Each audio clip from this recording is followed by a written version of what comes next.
रात्री 8-9 वाजेनंतर यांची बिलं निघतात, चेक निघतात. एखादं डेड बॉडी जंगलात पडते आणि मग ते लांडगे येतात, मग तो त्याचा तुकडा, तो त्याचा तुकडा, तो त्याचा तुकडा, इथं तुकडे असे लचके तोडणे सुरू आहे. 10-15% शहरातल्या घरांना कुलप आहेत. सगळ्यांची पोरं पुणे मुंबईत आहेत, बरोबर, हैदराबादला आहेत, बेंगलोरला. काय शिल्लक काय राहिलं या शहरामध्ये? काहीच राहिलं आहेत. या सांस्कृतिक चळवळी संपल्या, एज्युकेशनल चळवळी संपल्या, पण इलेक्शनच्या अगोदर तुम्ही काय करता? हे जे आपण म्हणतो ना, रस्ते वगैरे काही झाले, पूर्ण नाही झाले, फार आलेत लोकांचे बाकीचे कॉलन्यांमध्ये.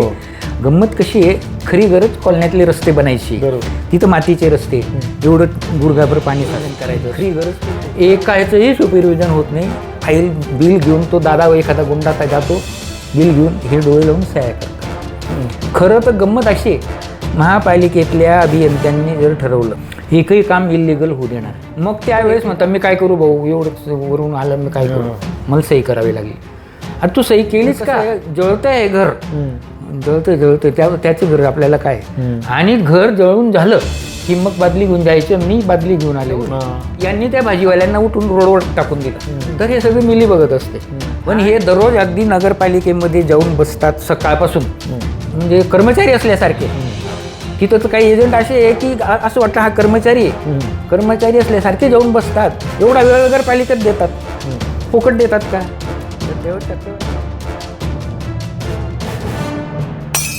विकासाचा पंचनामा या सदरामध्ये वेगवेगळ्या धुळ्यातल्या नागरिकांना आपण भेटतो आहोत.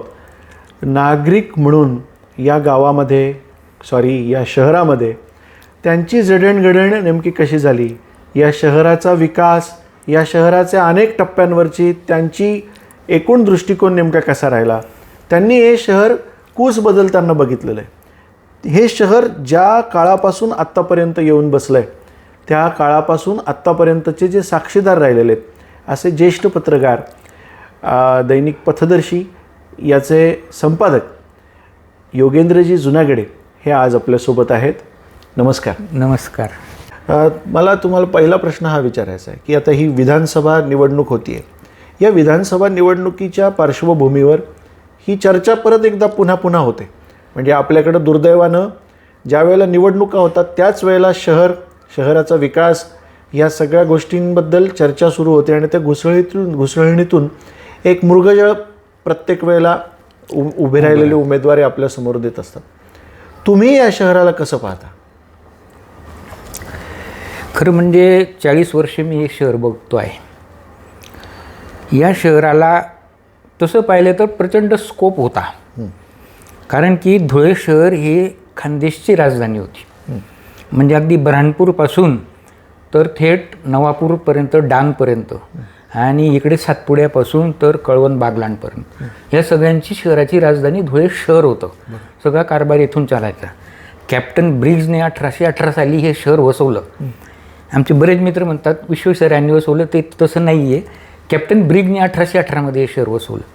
तर एवढं एक राजधानीचं, खानदेशच्या राजधानीचे शहर आज सगळ्यात मागे पडलेलं आहे. याच्याकडे बघताना असं वाटतं की या शहराला एवढा स्कोप असताना हे शहर मागे का पडतंय.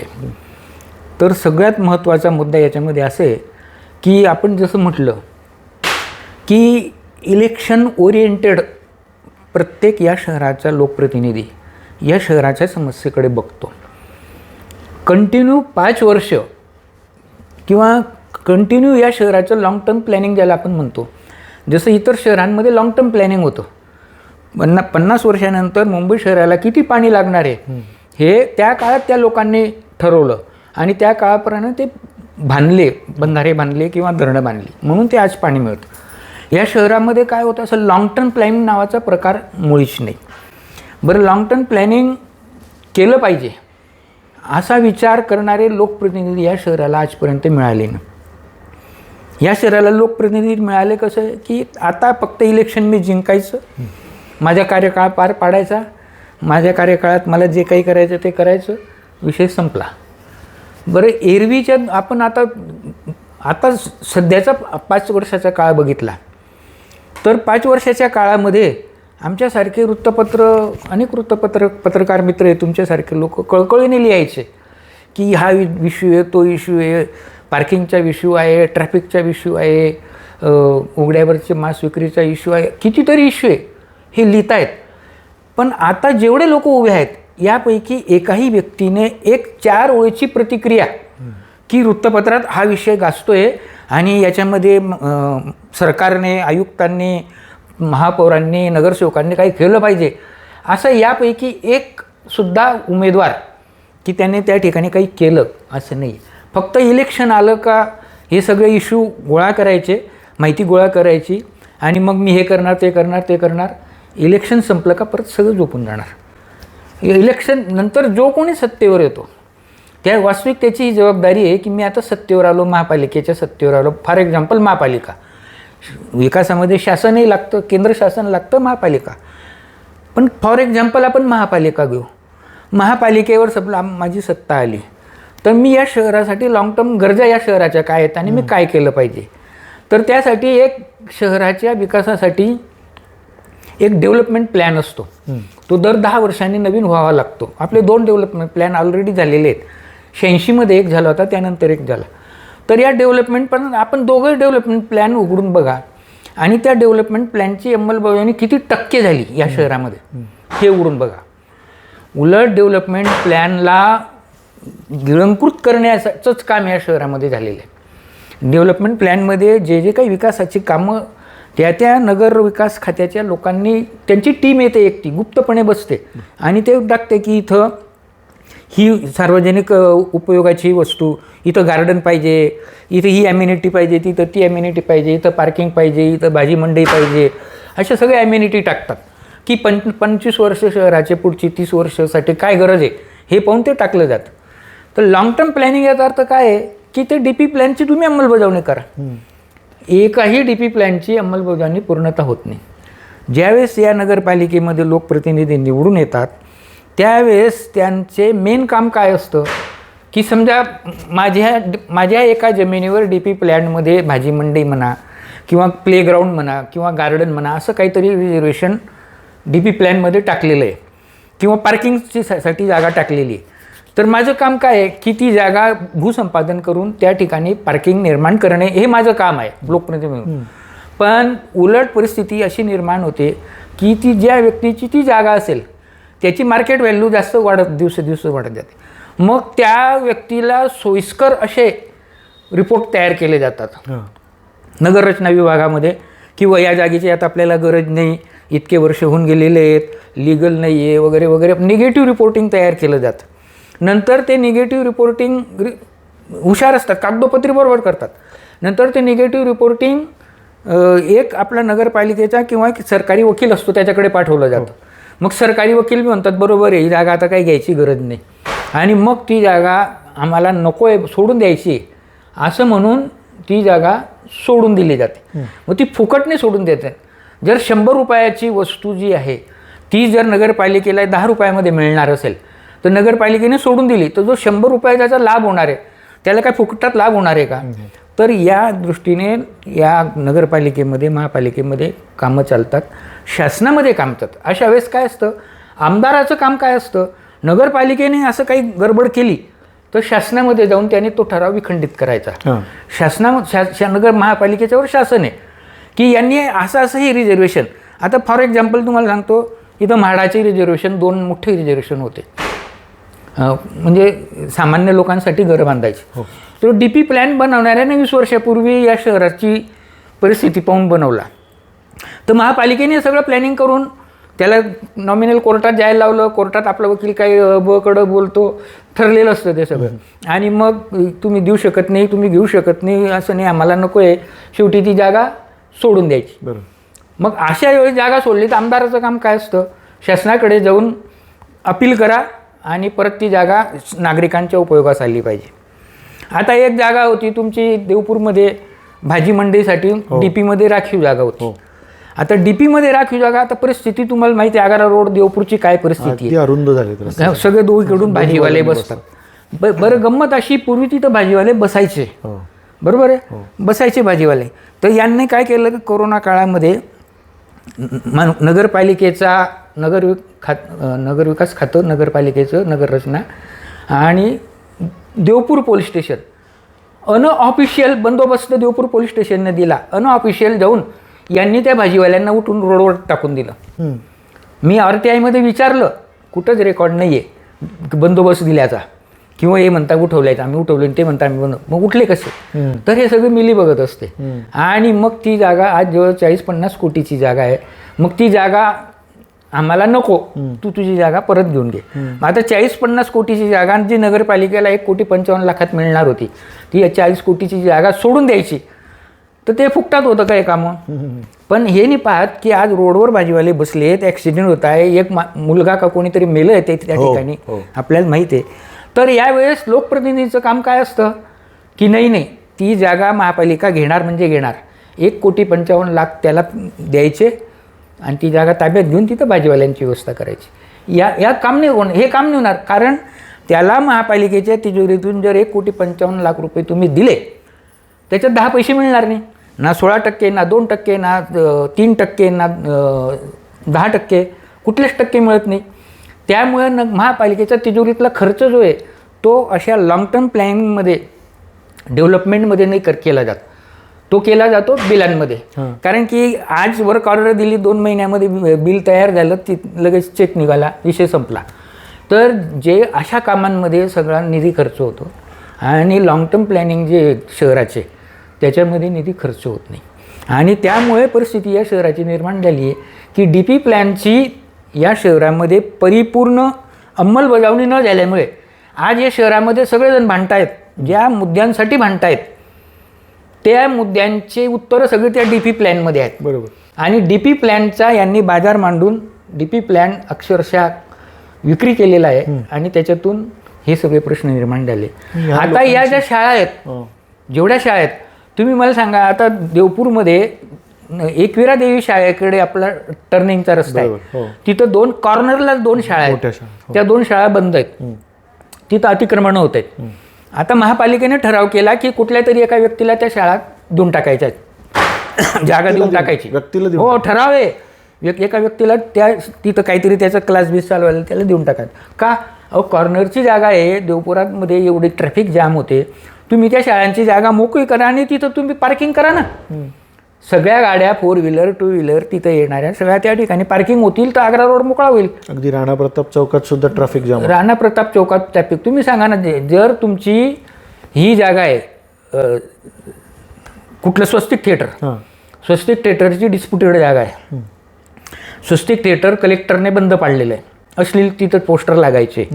आणि त्या स्वस्तिक थिएटरची इमारत अत्यंत जुनी आहे, स्ट्रक्चरल ऑडिटमध्ये ते फेल आहे.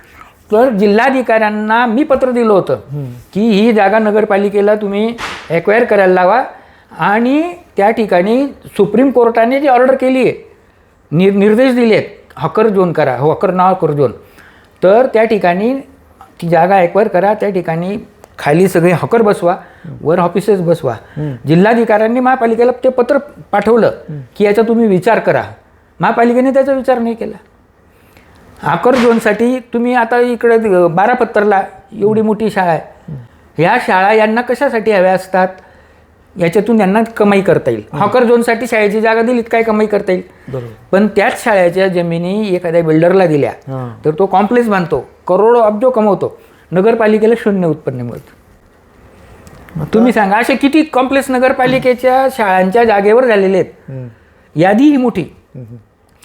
ते कॉम्प्लेक्स बांधण्याच्या ऐवजी त्याऐवजी नगरपालिकेने तिथं हे पब्लिक ॲम्युनिटीज निर्माण केल्या असत्या तर आज शहरामध्ये हे जे प्रश्न निर्माण झाले, आज जे भांडतोय आपण, तुम्ही भांडता, मी भांडतोय, लोक भांडताय, आणखी आमची नागरिक समिती, हक्क समिती भांडते, काय काही आउटपुटच काही नाही. ह्या लोकांची जबाबदारी वाढवण्यासाठी काय करावं लागेल आपल्याला? नाही, यांची जबाबदारी वाढवण्यासाठी मुळामध्ये विकासाचे विजन असलेले लोकप्रतिनिधी या नगरपालिकेत आले पाहिजेत. आणि आमदारकीला पण तसं विकास असणारे शासनाकडे, इथं काही चुकीचं काम झालं तर शासनाकडे जाऊन त्याला ब्रेक लावणारे आणि शासनाकडून योग्य ते आदेश आणणारे, विकासाचं विजन असणारे या ठिकाणी लोकप्रतिनिधी पाहिजे. त्यामध्ये साधारण टक्केवारी राज फार वर्षांपासून चालत आलेला आहे. नाही, 5 वर्षापासून चालू होतं, पण आता त्याचा क्लायमॅक्स झालेला आहे. अच्छा, फारच टिपेल. आम्ही टक्केवारी मी बघतोय ना, 40 वर्ष. हे पहा, तुम्ही आज कोणाला सांगितलं की माझ्यासाठी जरा एक दिवस तुम्ही काढा, कोणी काढतं का? कोणाजवळ वेळ नाही. पण हे दररोज अगदी नगरपालिकेमध्ये जाऊन बसतात सकाळपासून, म्हणजे कर्मचारी असल्यासारखे. तिथं तर काही एजंट असे आहे की असं वाटतं हा कर्मचारी आहे. कर्मचारी असल्यासारखे जाऊन बसतात. एवढा वेळ नगरपालिकेत देतात, फुकट देतात का? तर तेव्हा टक्केवारी पूर्वी होती, नंतरही होती आणि आताही आहे. पण आता त्याचा क्लायमॅक्स झालेला एवढा आहे. झुंडशाही, गुंडशाही वाढते. रस्त्यांचा विकास झाला असं म्हटलं जातं, पण ते रस्ते कोणत्या दर्जाचे आहेत किंवा विकास झाला तरी तो कोणत्या दर्जाचा आहे आणि तो कशा पद्धतीने होणं अभिप्रेत होतं आणि तो होताना दिसत नाही. याच्याकडे तुम्ही कसं बघता? हे प्रश्न असा आहे, आता हे जे आपण म्हणतो ना रस्ते वगैरे काही झाले, पूर्ण नाही झाले, फार आलेत लोकांचे बाकीचे कॉलन्यांमध्ये. गंमत कशी आहे, खरी गरज कॉलन्यातले रस्ते बनायची. तिथं मातीचे रस्ते, एवढं गुडघाभर पाणी साचतं, खरी गरज तिथं होती. परंतु गंमत कशी आहे, तिथं रस्ता करायचा म्हणजे थेट खालपासून ते जाड खरी टाकणे, दुसरा थर, तिसरा थर, मुरुम, त्यानंतर ते आस्फाल्टिंग आणि ते सगळं करावं लागलंच. इथं कसं आहे, गावात रस्ते पूर्वीचे जुन्या काळातले थरावर तर रेडी आहेत, फक्त वरून पोतारा मारण्याचे एवढंच काम करायचं असतं. बरं, आता जे रस्ते बी बनवले ना, तर त्या रस्त्यामध्ये तुम्ही मला हे सांगा, नियम असा आहे की तुम्ही जे काम कराल त्या रस्त्यावर तुम्ही एक फलक लावला पाहिजे. इतक्या कोटीचं हे काम आहे, इतके ठेकेदार आहे, याची निविदा ही आहे आणि या क्वालिटीचं हे काम आहे. आता कॉन्क्रीट रस्ते बनवताना त्याच्या खाली पहिले तो जुना थर काढावा लागतो. लेवल पूर्वीची मिळवण्यासाठी जुना थर काढणे, त्याच्यात जाड खडीचा थर, दुसऱ्या खडीचा थर, त्याच्यानंतर लेअर, त्याची एक टेक्निकल प्रोसिजर आणि ती निविदेमध्ये असते. आणि नंतर ते करायचं असतं. नंतर सळ्या, स्लॅबसारख्या सळ्या लावून काय केलं आहे, संध्याकाळी एक माणूस येतो, तो झाडझूड करून लेवल करून घेतो, दुसऱ्या दिवशी तो ड्रम येतो आणि सिमेंट ओतून चालला जातो, झाला रस्ता. आता तो रस्त्यात 15 दिवसात 20 दिवसात तडे पडून जातात. पडले. आता तुम्ही आमच्या घराकडे आले असेल पाहिजे, किती दर 10 फुटावर तडे, बरोबर आहे. तर हे याला काही अर्थ नाही आहे. बरं, याच्यावर कोणाचं कंट्रोल नाही आहे. वास्तविक त्याच्यामध्ये नियम असा आहे, रस्त्याच्या कामाला सुरुवात करताना महापालिकेच्या वर शिरले इंजिनियरने ते चेक केलं पाहिजे, ओके केलं पाहिजे की या ठिकाणी आता काम कर, बरोबर आहे. इथं खाली माती कोरून काढलेली आहे, दाबलेली आहे, त्याचे पिंचिंग केलेली आहे आणि मग त्यानंतर काम सुरू. नंतर ते सगळं प्रत्येक स्टेजला त्या नगरपालिकेचे ओव्हरसियर इंजिनियर यांनी त्याच्यावर सुपरविजन करायचं असतं. एकाचंही सुपरविजन होत नाही. फाईल बिल घेऊन तो दादा एखादा गुंडा जातो, बिल घेऊन हे डोळे लावून सह्या करतात. खरं तर गंमत अशी आहे, महापालिकेतल्या अभियंत्यांनी जर ठरवलं एकही काम इल्लीगल होऊ देणार नाही, तर एकही काम इल्लीगल होणारच नाही. तो लगेच म्हणेल ना. आता गंमत अशी आहे, समजा 100 फुटाचा सिमेंट कॉन्क्रीटचा रस्ता आहे मंजूर, बरोबर आहे. तो बनला 80 फूट, 65 फूट, हा 100 फुटाच्या बिलावर सही करतो. लोक केव्हा होते, समजा 100 मीटरचा रस्ता आहे आणि 100 मीटरच्या मध्ये माझं घर येतच आहे, बरोबर. आणि ज्यावेळेस रस्त्यात माझ्या घराच्या पासून अर्धा बनला आणि माझ्या घरापुढे नाही आला, मी त्या नगरसेवकाला शिव्या घालतो, तू मुद्दाम द्वेषबुद्धीने माझ्या घरासमोर रस्ता केला नाही. मग नगरसेवक ओरडत जातो, खरं भाऊ रस्ता तर तिथपर्यंत होता, आता तो गिऱ्हाईक माझ्या मागे लागलाय नागरिक. मग त्यावेळेस म्हणतात मी काय करू भाऊ, एवढंच वरून आलं, मी काय करू, मला सही करावी लागली. आता तू सही केलीच का? बरोबर.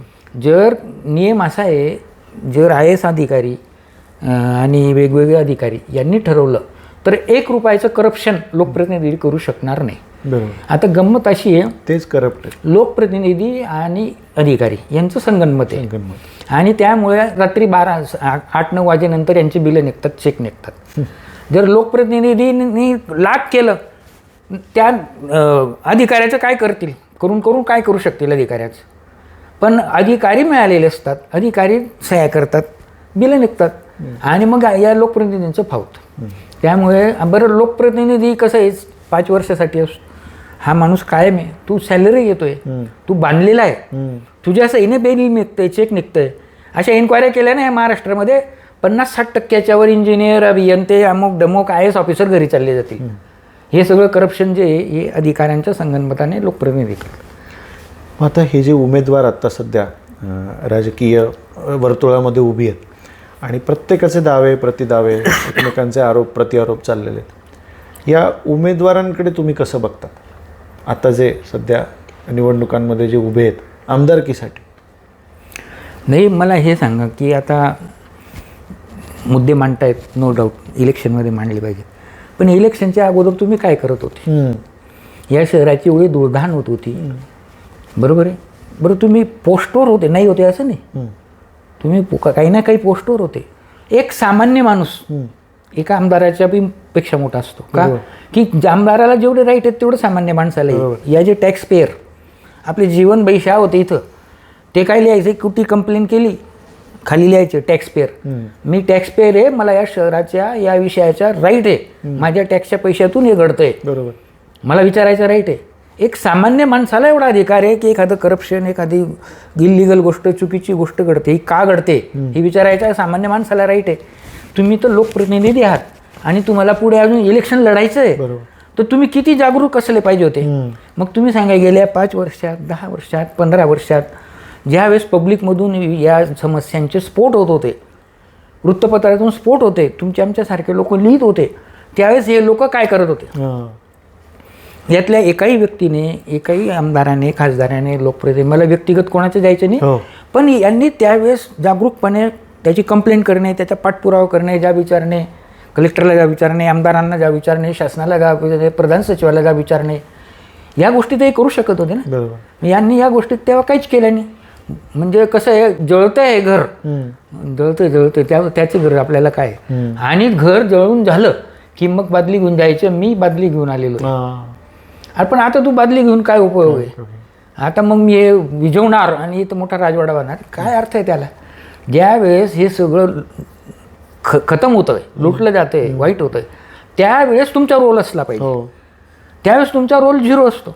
त्यावेळेस तुम्ही काय म्हणतात, मग मी काढलं, त्यांना काय वाटेल, त्या पक्षाचं सरकार आहे, त्यांना काय वाटेल, याला काय वाटेल, असं म्हणून तुम्ही गुपचूप बसतात.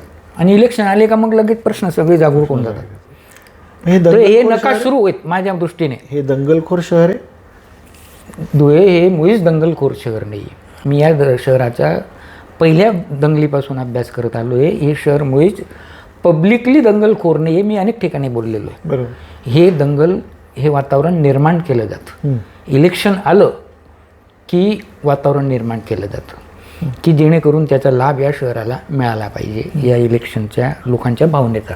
आणि बरं कसं आहे, मानसिकता लोकांची अशी असते, एक धार्मिक मुद्दा आला, जाती मुद्दा आला की लोक बाकीचे दुःख विसरून जातात. आणि नाही मग हे असं आहे, मग झालं पाहिजे. तर पब्लिकली धार्मिक दंगलीला मुळीच पॉर नाही आहे. पब्लिकचे सगळ्यांशी चांगले. तुम्हाला सांगतो ना, मी ज्यावेळेस खोपडे साहेबांच्या वेळेस ती राबवली होती मोहीम वाटपाची गोरगरिबांना, एका रांगेत मुस्लिम स्त्रिया, दलित स्त्रिया, हिंदू स्त्रिया एका रांगेत ते गहू तांदूळ घ्यायला, आटा घ्यायला, फळं घ्यायला एका रांगेत उभ्या. अगदी 2 दिवस आधी दंगल झालेली आणि अशा अवस्थेमध्ये ती सगळी लोक फोटो आहेत, रिपोर्टिंग आहे, एकत्र होती, रिपोर्टिंग आहे. सर्वसामान्य माणसाला दंगल नको आहे, सर्वसामान्याला दंगल नको. त्याच्या मागे आणखी एक रहस्य असे की काही हे लोक आहेत दोन्ही समाजातले, मी असं म्हणणार की ते प्रॉपर्ट्यांमध्ये इंटरेस्टेड असतात. आणि दंगल घडली की बॉर्डरवरची जी घरं आहेत, तिकडची बी इकडची, त्यांच्या किमती एकदम खाली होतात. काही रुपयाची वस्तू 8 आणे काय विकायचं निघायचं. तर बॉर्डरवरच्या अशा प्रॉपर्ट्या मिळाव्या या उद्देशाने काही लोक घडवून आणतात. बरोबर. आणि मग नंतर ते त्या प्रॉपर्ट्या विकत घेतात. हा सुद्धा भाग हा केवळ एका समाजामध्ये नाही, दोन्ही समाजामध्ये की प्रॉपर्टी आपल्याला मिळाल्या पाहिजेत. हा ह्याच्यामध्ये एक आर्थिक आणि पॉलिटिकल हे 2 इश्यू असतात. तर हे शहर सुधारलं पाहिजे, याच्यासाठी तुम्ही आम्ही सगळेच प्रयत्न करतो आहोत. पण आपल्या प्रयत्नांना तोपर्यंत बळ मिळणार नाही जोपर्यंत इथे विजन असलेला एखादा उमेदवार हा पुढच्या दृष्टीनं काम करेल आणि हे शहर बदलेल. कारण या शहरातले मुद्दे पण असे आहेत की इथे स्थलांतरं पण खूप होत आहेत. जे इथे आता ज्येष्ठ नागरिकच फार तर उरले आणि बाकीची मुलं सगळी नोकऱ्या, 10-15% शहरातल्या घरांना कुलप आहेत. सगळ्यांची पोरं पुणे मुंबईत आहेत, हैदराबादला आहेत, बेंगलोरला आहेत. ह्या शहरात राहू इच्छित नाही लोक. मग हे चित्र बदलायचं कसं? तर हे चित्र राहण्यालायक शहर होईल ना. या शहराला कल्चरल शहर जे एक पूर्वी होतं, इथं वेगवेगळे संस्कृती इतके कार्यक्रम चालायचे, इतक्या व्याख्यानमाला, कार्यक्रम, फंक्शन, कुस्तीगीर, खो खोची पंढरी, इतकी या शहराला लेबल होती. तुम्हाला सांगतो, गणेशोत्सव सुरू केला पहिले भाऊसाहेब रंगारेंनी, मग टिळकांनी ते उचललं आणि त्यानंतर पहिले जे 5-7 महाराष्ट्रामध्ये गणेशोत्सव सुरू झाले त्यात धुळ्याचा नंबर होता, नंदुरबारचा नंबर होता. तर हे एक कल्चर्ड शहर म्हणून पूर्वी फेमस होतं. हे शहर शिक्षणाची पंढरी होतं. म्हणजे पुण्यानंतर धुळे शिक्षणाच्या बाबतीत. गरुड हायस्कूल पहिले धुळ्यात सुरू झालं, त्यानंतर इतका एज्युकेशनल, क्रीडा, सांस्कृतिक मोठी मोठी मंडळं या शहरामध्ये, नाट्यमंडळं वगैरे सगळी संपून गेलेली आहेत. नाट्यक्षेत्र संपलं, साहित्य क्षेत्र संपलं, मोठी मोठी कवी संमेलनं व्हायची, मोठे मोठे कथाकथन व्हायचे, नाटकं येणं बंद झाली गुंडगिरीमुळे. आम्ही ज्यावेळेस इथं हे काय म्हणतात शाहू नाट्य मंदिराच्या अगोदर ते ओपन थिएटर होतं, 100 वेळा लेख लिहिले आम्ही की ओपन थिएटरच्या ऐवजी इथं चांगलं ते नाट्यमंदिर व्हावं. नाट्यमंदिर झालं, काय परिस्थिती आहे, एक नाटक येत नाही तिथं, व्यवस्थाच नाही तिथे, व्यवस्था नाही, ऑकस्टिक नाही आहे, आवाजाची सगळं गुंडगिरी. तुम्ही सांगा, उलट नगरपालिकेला पैसे द्यावे लागतात, इतकी वाईट अवस्था आहे. तर परिस्थिती ही आहे की या सगळ्या शहरातल्या सांस्कृतिक चळवळी संपल्या, एज्युकेशनल चळवळी संपल्या, जे एज्युकेशनल चळवळी DOT होत्या त्या संपल्या, सांस्कृतिक क्षेत्र सगळं संपून गेलं. आम्ही संस्था केली होती, नाट्यप्रयोग करायचो वगैरे वगैरे, खूप गाजवायचं. कुणी आता त्याचा विचार बी करत नाही. ते संपलं, खो खो संपला, क्रिकेट संपलं. काय शिल्लक काय राहिलं या शहरामध्ये? काहीच राहिलं. का या शहरात तरुणांनी राहावं, का वयस्क लोकांनी राहावं, हा प्रश्न येतो. त्यामुळे स्थलांतर हा या ठिकाणी. बरं, एकीकडे स्थलांतर होते, दुसरीकडे हे शहर असं वाढतं काय सूज आल्यासारखं. आम्ही म्हणतो एक मोठं खेड आहे, धुळे म्हणजे एक मोठं खेड आहे. 11 खेडे आल्यामुळे त्याला आणखी महाखेड म्हणा फार तर, पण धुळ्याला खेड्याचं स्वरूप आहे. आणि जोपर्यंत जसं एखाद्या शहराला एक नेता भेटतो, जसं शिरपूरमध्ये अमरीशभाई नावाचा एक नेता भेटला, नंदुरबारमध्ये चंदूभाई नावाचा एक नेता भेटला, तसं एकेका शहराला एक नेता भेटतो आणि तो लाँगचं विजन घेऊन त्या शहराला एकत्र आणतो, तेव्हा ते शहर सुधारतं, पुढे जातं. या शहराला एकमुखी नेतृत्व आजपर्यंत कुठलेच मिळालेलं नाही. जे नेतृत्व मिळाले ते असे तात्पुरते विचार करणारे मिळाले. आणि त्यामुळे याच्यातून मला काय लाभ होईल हे गप्पा मारणारे ठीक आहे, आपण समजू शकतो. मी हे शहर जगातून लोक बघायला येतील वगैरे, जगातून लोकांना बघायला येणं तर फार लांबचे आहे, त्यांना तर टिकवा. ते नाही राहिलेलं. तर ते त्या गप्पांमध्ये काही अर्थ नाही आहे. लॉंग टर्मचं तुमचं प्लॅनिंग जोपर्यंत या शहरात होत नाही, जोपर्यंत एकमुखी नेतृत्व या शहराला स्ट्रॉंग मिळत नाही की मी हे शहर असं बदलून टाकेल. एक डॉक्टर राबा चौधरींच्या काळामध्ये थोडी ती सुरुवात झाली होती, पण ते पण कोलॅप्स झालं. तर तसं एकमुखी नेतृत्व या शहराला ज्या वेळेस मिळेल त्यावेळेस या शहराची पॉझिटिव्ह सुरुवात होईल. अदरवाईज असं विस्कळीतपणे जो तो जसं एखादं डेड बॉडी जंगलात पडते आणि मग ते लांडगे येतात, मग तो त्याचा तुकडा, इथं तुकडे असे लचके तोडणे सुरू आहेत, दुसरं काही नाही. या शहराच्या विकास निधीचे सगळे लचके तुटतात. पत्रकार म्हणून एक चळवळ असते, तुमच्या फळीने ती खूप चांगली राबवली. पण अलीकडच्या पत्रकारितेकडे तुम्ही कसं बघता? किती करतायत का? त्यांच्या तेवढा धाक प्रशासनावर किंवा या लोकप्रतिनिधींवर आहे का? तो उरला आहे का? आणि तो जर उरलेला नसेल तर त्याच्यासाठी काय करावं लागेल पत्रकारांना? नाही, आता गंमत अशी आहे, आता आमचे क्षेत्र आहे त्यामुळे मला थोड्याशा बोलायला मर्यादा येतील, पण तरी मी बोलतो. यातली वस्तुस्थिती बदललेली. पत्रकारिता स्वातंत्र्यपूर्व काळात स्वातंत्र्य मिळवण्याच्या उद्देशाने झाली. स्वातंत्र्यपूर्व नंतरच्या काळात हे स्वातंत्र्य सुराज्य कसं होईल याच्यासाठी झाली. बरोबर. नंतर सामाजिक चळवळीकडे पत्रकारिता झुकली. अंधश्रद्धा निर्मूलनपासून तर हुंडाबळी ते वगैरे ते मोठं काम केलं.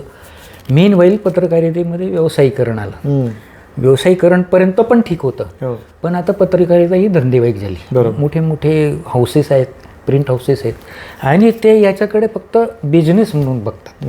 आता गंमत अशी आहे, आपण सर्वसामान्य नागरिक, समजा इथला एखाद्या मोठ्या चेन वृत्तपत्राचा प्रतिनिधी आहे, आपण त्याला शिव्या देतो, फार तुला दिसत नाही, एवढे चालू आहे, हे चालू आहे, ते चालू आहे, तुला कळतं, आम्ही सांगतो माहिती आहे, 4 ओळी लिहित नाही तू, आपण त्याला दोष देतो. मी म्हणतो त्याला दोष मुळीच देऊ नका. किंवा तो बूम धरून जो येतो तो आपण त्याला दोष देतो, त्यालाच दोष देऊ नका. कारण की त्याच्या मागे ऑर्डर देणारा हा वर्ग आहे, आणि तो ऑर्डर देणारा जो आहे त्या ऑर्डर देणाऱ्याप्रमाणे चालावं लागतं. उद्या उठून समजा इथल्या एका मोठ्या वृत्तपत्राच्या प्रतिनिधीने या शहरातून वर्षभरातून समजून घ्या 50 लाख रुपयाची जाहिरात देणारा एखादा लोकप्रतिनिधी आहे, बरोबर आहे. हो. आणि त्याचं एक मोठं गबाड काढलं, ते पाठवलं, बरोबर आहे. दुसऱ्या दिवशी याला घरी जावं लागेल, बरोबर. याची नोकरी चालली जाईल, याचा संसार उघडा पडेल.